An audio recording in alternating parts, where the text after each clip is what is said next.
Sveta Majka, naša crkva pravoslavna, danas proslavlja početak crkvene godine ili načelo indikta prepodobnog Simeona Stolpnika i svetog Isusa Navina. Njihovim molitvama, Gospode Isuse Hriste, pomiluj nas. Početak crkvene godine ili načelo indikta. Prvi Vaseljenski sabor opredelio je da se godina crkvena počinje 1. septembra. Mesec septembar je bio kod Jevreja početkom nove građanske godine, mesec zbiranja plodova i prinošenja žrtvi blagodarnosti Bogu.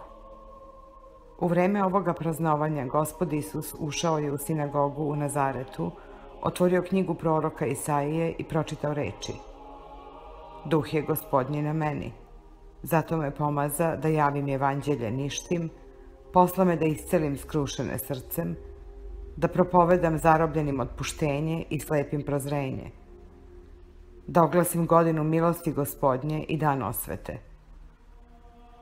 Još je ovaj mesec septembar znamenit u istoriji hrišćanstva, što u njemu car Konstantin Veliki održava pobedu nad Maksencijem, neprijateljem vere Hristove, a toj pobedi sledovaše sloboda hrišćanske veroispovesti u celoj rimskoj carevini. Dugo vremena i građanska godina u hrišćanskom svetu računata kao i crkvena od 1. septembra, pa se je ona prenela na 1. januar, a najpre u zapadnoj Evropi, a potom i u Rusiji u vreme Petra Velikog.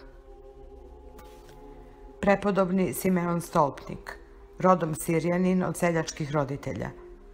U 18. godini odbegao od roditelja i zamonašio se. Predavao sebe najtežim podvizima, ponekad posteći po 40 dana.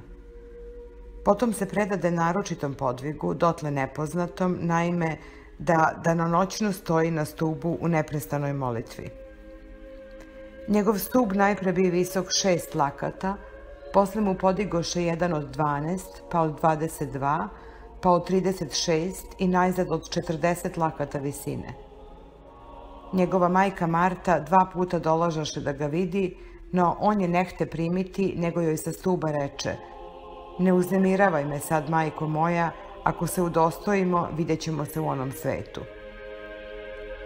Pretrpe sveti Simeon bezbrojne napasti od demona, no on ih sve pobedi molitvom Bogu.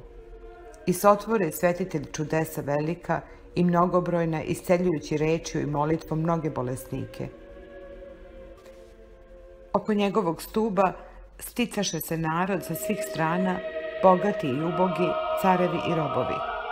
I on svima pomagaše, nekome povraćajući zdravlje telesno, nekome pružajući utehu i pouku, a nekoga izobličavajući zbog jeretičkog verovanja. Caricu Evdokiju tako odvrati od jeresi Eftihijeve i povrati pravoslavlju.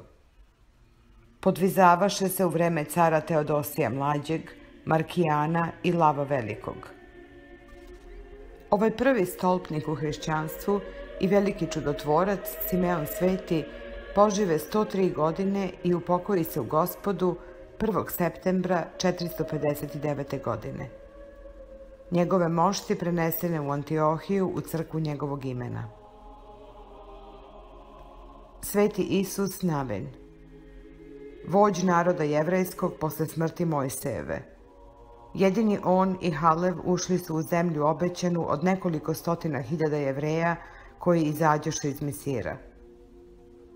Požive 110 godina i skonča oko 1440. godine pre Hristova rođenja. Simeon Stolpnik, prvi od stolpnika, ozaren starac sjajem besmrtnika, za stolp privezan, dragovoljna žrtva, nebo ga živa, zemlja gleda mrtva. Post i molitva i svenoćno bdenje, tim putem teškim tražaše spasenje. Majka mu dođe jednoga uranka: Siđi mi, sine, da te vidi majka. Reče mu tako, a Simeon šuti. Ponavlja majka molbu mnogo puti. Najzad Simeon majci odgovara: Ja sam u službi nebeskoga cara. Život je ovaj borba i priprema, za pust razgovor tu vremena nema, no idi, majko, biraj stazu čistu, brini za dušu i živi po Hristu. U onom svetu posle ove vojne, ako nas Hristos nađe za dostojne, Tamo ćeš, majko, vidjet svoga sina i sin se sladit lica materina. Rasuđivanje. U ovome svetu mi treba da iskoristimo sve što je potrebno na izgrađivanje duše naše, jer kad nas smrt rastavi od ovoga sveta, mi ništa ne nosimo u drugi svet osim duše svoje, onakve kakvu smo je ovde izgradili. Sveti Simeon Stolpnik kao 18-godišnji mladić u brizi za spasenje duše svoje pade jednog dana ničice na zemlju i uzdiže molitvu Bogu da mu Bog pokaže put ka spasenju. I tako dugo ležeći na molitvi imade ovako viđenje. Kao on kopa rov za temelj nečega, pa zamoren od kopanja stade da odahne. U tom dođe mu glas, kopaj dublje. Tada on poče sa velikim trudom kopati još dublje, pa opet zamoren stade da odahne. Ali opet ču glas, kopaj dublje. I on opet poče kopati sa još većim trudom i naporom. U tom dođe mu glas, prestani, dovoljno je. Sada što želiš zidati, zidaj. Bez truda ništa nećeš uspeti. Oni koji se malo trude i na čulnoj plićini zidaju život duše svoje, zidaju na pesku građevinu koja se ne može održati u ovom prolaznom svetu, a još manje u onom neprolaznom. Beseda o slovu Sinu Božijem. U početku bješe slovo. Slovo ili reč slovesna, smislena, beše u početku. Ovo se odnosi na božansku prirodu Gospoda našeg Isusa Hrista. U početku, da li se time misli, braćo, na neki početak slova Božijeg? Ili na neki vremeni datum rođenja Sina Božijeg od Boga Oca? Nikako.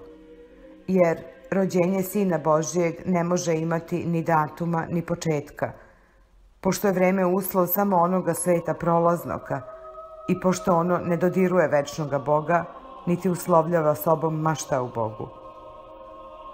Može li se odvojiti sijanje od sunca, a da sunce ostane suncem? Može li se odvojiti od čoveka i da čovek ostane čovekom? Može li se odvojiti slast od meda i da med ostane medom?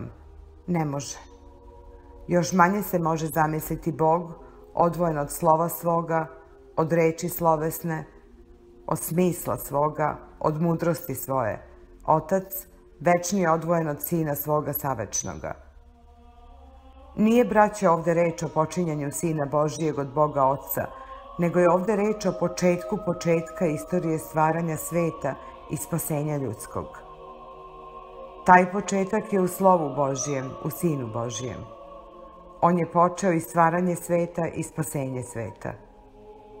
Kogod hoće da govori bilo o stvaranju vidljivog i nevidljivog sveta, bilo o spasenju roda ljudskog, taj mora početi sa početkom. A taj početak je Slovo Božije, mudrost Božija, Sin Božiji. Kao kad bi neko pričao neki događaj sa jednom lađom na jezeru, pa počeo ovako: u početku beše jezero, pa se naveze na nj jedna bela lađa. Niko od razumnih ljudi neće shvatiti reči u početku beše jezero, kao da je jezero postalo istog tog dana kad se dogodio događaj sa lađom. Tako niko od razumnih ne treba da shvati reči evanđelista u početku bješe slovo, kao da je na početku događaja stvaranja sveta proizišlo Slovo Božije iz Boga.